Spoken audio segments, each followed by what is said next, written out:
This is the factory camshaft to my 6-liter LS2 that actually came out of my 2013 Scion FRS that I'm rebuilding right now. If you don't know about camshafts, the camshaft is basically what's responsible for allowing air to go into your engine and exhaust to go out of your engine. This is the factory camshaft.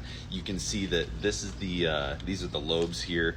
So you got these little, egg-shaped lobes. This is what is going to actually push the valve open. One of the best ways you can pick up power naturally aspirated without adding a power adder is by swapping this out for a different camshaft. Let me show you what an aftermarket camshaft looks like compared to this one. I gotta be careful not to drop it, I don't want to mess this up. Is my BTR Stage 2 camshaft for my, like I said, my 6-liter LS. This camshaft is their Stage 2, so it's not too crazy. It's gonna sound really nice and choppy. The reason that you switch over to an aftermarket camshaft is these lobes right here that control the valves, move the push rods and eventually open the valve up.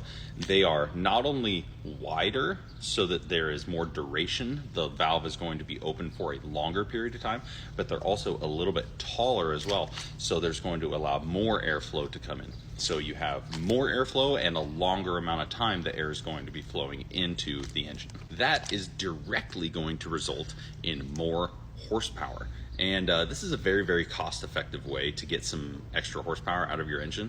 Camshafts come in all sorts of different shapes and sizes. This one being a single cam and block setup like the LS is, small block Chevy, small block Ford, stuff like that. They use push rods. There's only one camshaft in the entire engine, even though it's a V8.